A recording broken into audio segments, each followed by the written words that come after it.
Losing yourself in an imaginary world is a great way to turn down the volume of thoughts and worries at bedtime. When your mind is busy with thoughts of the day, listening to a bedtime story helps you let go so you can mentally prepare for a good night's sleep. I'm Joanne, your sleep guide, here at Relax for a While. Tonight, I will read a lovely story called Little Blue Flower, a Scandinavian tale that I hope will help you relax, unwind, and drift off.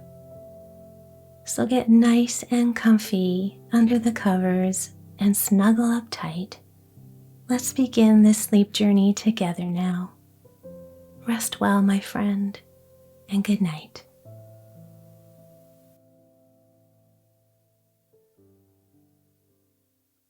Long ago and far away, a stork swept high over the Bohemian forest.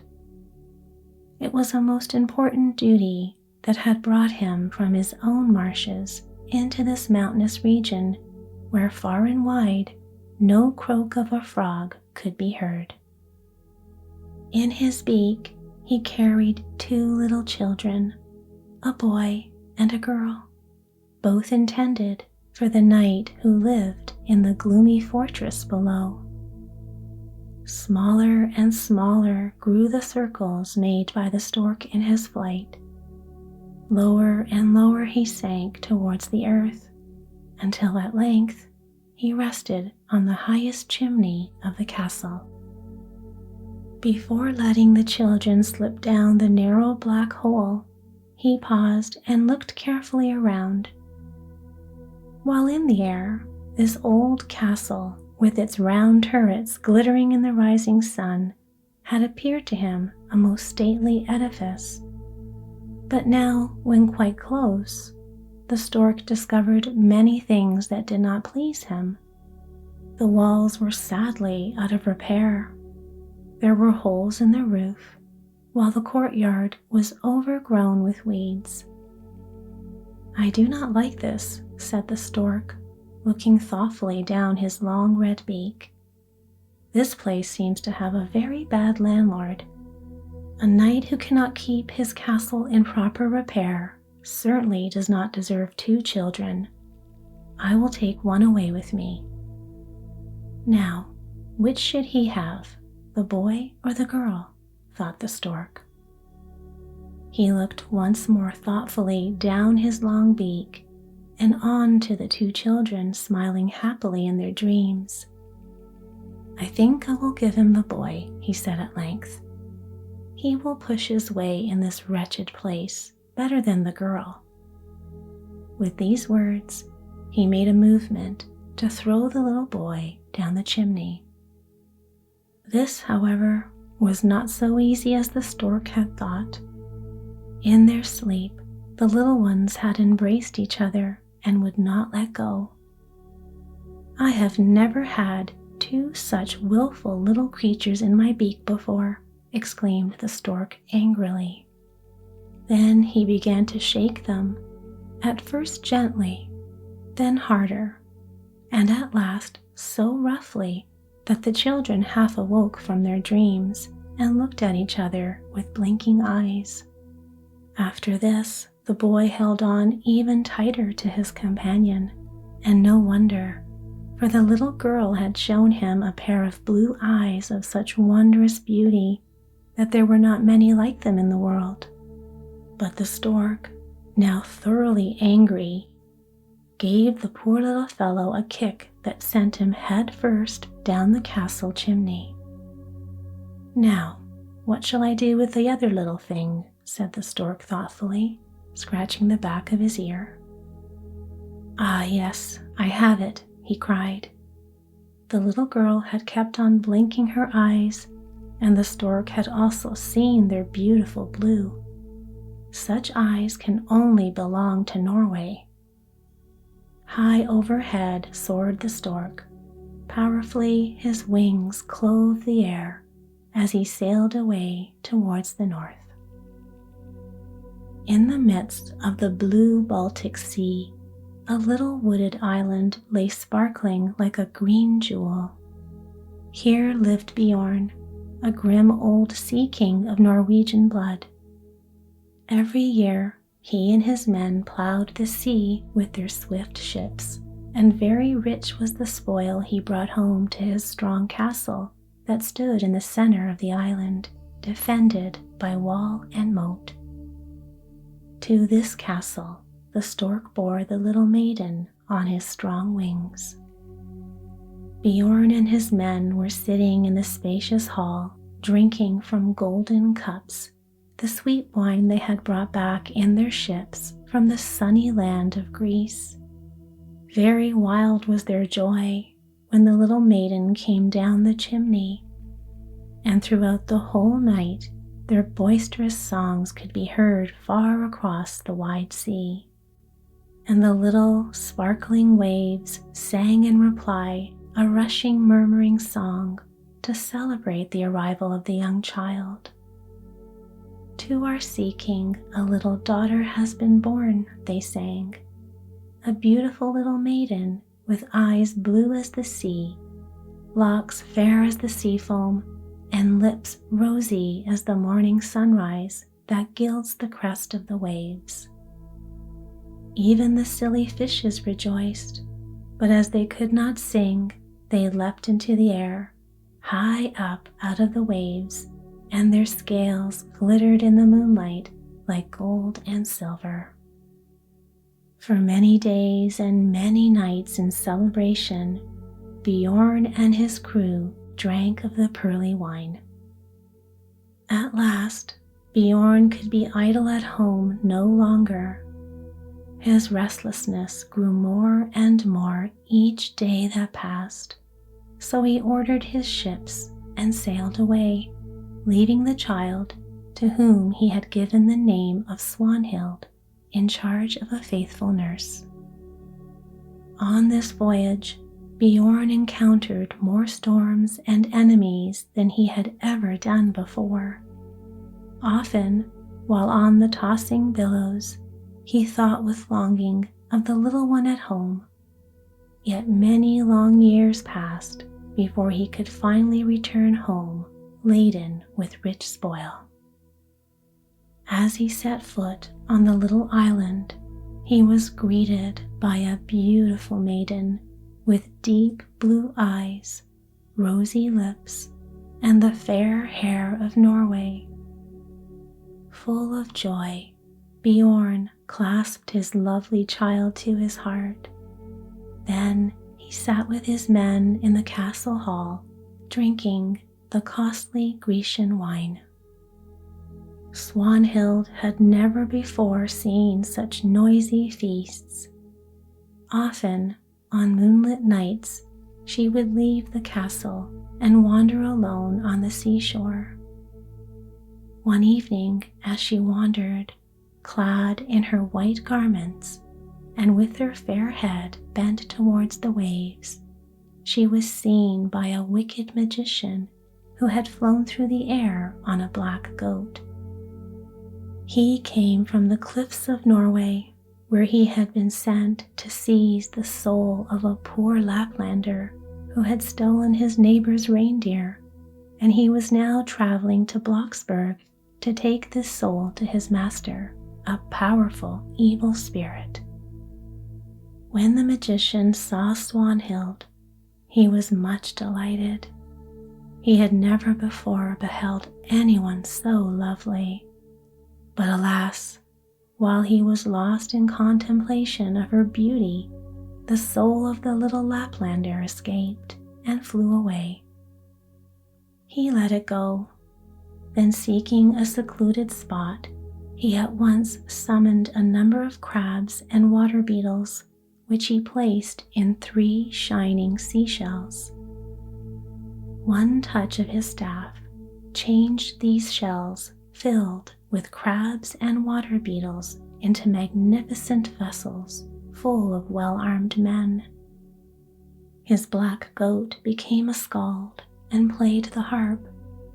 Then, transforming himself into a handsome young Viking, he ordered the sails to be hoisted, and rounding a wooded promontory, sailed into the bay where Bjorn's vessel lay. Loudly the sentries on Bjorn's ship blew their horns. Louder yet rang out the answering blast from the castle. Fiercely, Bjorn and his men broke through the forest. Furious was their war cry, shrilly clanged their weapons. The strange Viking stepped forward boldly and extended his hand to Bjorn in token of friendship, seeking hospitality for himself and his men. Bjorn let himself be persuaded. He led the strangers into his splendid halls and drank and feasted with them many days and many nights. Then the strange hero ordered rich presents to be brought from his ships, garments studded with jewels, gold ornaments, and shining swords. This completely deceived Bjorn and his followers, and when the stranger asked for Swanhild in marriage, the Viking readily gave his consent. That Swanhild turned pale no one noticed, nor did they notice that she wept nightly in the solitude of her chamber. The marriage day at length arrived, but when everything was ready and Swanhild, in glittering array, was being led towards the stranger, she, with a quick movement, turned her back on him and fled to her chamber. Loudly raged the father, his eyes glowing with fury. But wilder still rolled the eyes of the stranger. He broke into a laugh and cried with a mocking voice, "You shall all pay for this." One look from those fierce eyes, and his men became a crowd of crabs and water beetles. The skald threw away his harp and stood there a black goat with fiery eyes. The stranger shook off his armor and was a horrible old man. Bjorn grew pale with terror. His followers began to tremble and shake. Another look from the magician, and they all shrank together, and a crawling mass of frogs covered the floor, and Bjorn was the largest of them all. Then opening door and gate, the magician drove them out into the marshy moat. Here they dived. The magician then locked the door and threw the key into the moat. At her chamber windows, Swanhild sat weeping. He looked up at her furiously, but she was so good and pure, his glance had no power over her. He shook his fist threateningly. "Now sit there all alone," he cried. "Since you will not marry me, you cannot escape, and no one can deliver you, for my goat keeps guard." He flew away whistling. The black goat walked round and round the moat, his eyes gleaming like living coals. The frogs croaked in the evening light, and above in her chamber, Swanhild wept solitary and forsaken. Meanwhile, far, far away, the boy left by the stork at the gloomy castle in the Bohemian forest had become a valiant knight who knew well how to use his sword. Yet so strange a knight he was, because he had never before sat in Walnut Tree Castle. This was the name of his ancestral home. Since his father's death, Welf had lived quite alone in the ruined castle, for none of the servants would stay after the old knight died. But this did not trouble Welf. He did not care to hunt the wild boar through the thicket, or kill the frightened stag. His chief pleasure was to stretch himself on the thick, soft moss and gaze through the green branches of the forest trees at the blue heavens that smiled here and there in the flocks through the thick foliage.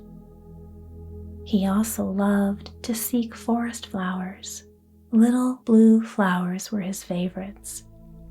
Where this preference for blue flowers came, he knew not, but ever since he was a young child, he often dreamt of a beautiful maiden with blue eyes, clear as the sky. When tired of looking up at the blue heaven or seeking flowers, he would stand at one of the castle windows, gazing thoughtfully out into the blue distance. Far away yonder, so ran his thoughts at these times. Where the blue heaven bends down to touch the earth, should I not find happiness there? Were it not better to journey abroad in search of happiness than to remain alone in this solitary castle, through whose walls the wind whistles, while owls and bats are now the only occupants of its once stately halls? But though longing to go out into the world, Welf remained in the ruined castle in obedience to an old command of one of his ancestors. In the middle of the castle court, there grew in the cleft of a rock a gigantic walnut tree. From it, the castle had received its name. The nut from which this tree had sprung had been planted in olden times by one of Welf's ancestors, who at the same time had carved these words on the rock: "Where flourishes this tree, there shall my house remain. While it stands, forsake it not in search abroad for fame. But should the ancient glory from these halls ever disappear, life from this tree shall make it shine once more, bright and clear." Their splendor had long since disappeared, and how the tree could restore it, Welf could not imagine. Still, he remained obedient to the command. One evening, a mighty storm arose. Black clouds obscured the sky. The lightning flashed. The thunder rolled. The storm raged through the forest. The moldering stones of the old castle slipped from their places, and the wind whistled through the gaps and raged through the old rooms and passages. Then a flash of lightning, a clap of thunder, the castle was in ruins. Welf escaped into the open air. Before him lay the walnut tree, shivered by the lightning. He immediately saddled his horse. What need to remain here longer? Hastily snatching a few nuts that lay among the shattered branches, he concealed them in his doublet as a remembrance, and then he rode away through the gloomy forest. Far and wide, Welf wandered over the green earth beneath the blue heavens, encountering many enemies. But in spite of all, he kept courageously on his way, until one day his path led through a thick forest of beech trees. He looked around thoughtfully as his horse scattered the fallen leaves at every step. Suddenly he looked up. What was it that shimmered so blue through the trees? Welf urged his horse forward, but beneath a giant beech at the edge of the forest he halted. The endless sea lay before him. Here is blue heaven above and beneath. Surely I shall find happiness here, thought Welf, as he swung himself to earth. Without a thought, he left his horse and hastened to the shore. On the soft waves, a small boat was rocking. Welf sprang in and loosened the chain. Lightly, the waves bore the boat out into the blue distance. For a long time, Welf lay contentedly in the bottom of the boat. He felt as though he were a little child folded into his mother's arms, safe from all want and danger. And he thought the waves wished to tell him something, but he could not understand their language.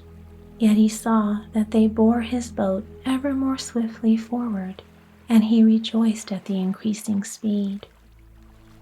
Finally, there was a grating sound under the keel. Welf had reached land at last. Before him lay a wooded island. Above the tops of the trees rose the turrets of a stately castle.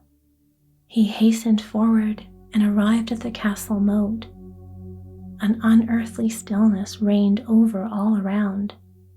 Nothing moved except for a swarm of frogs.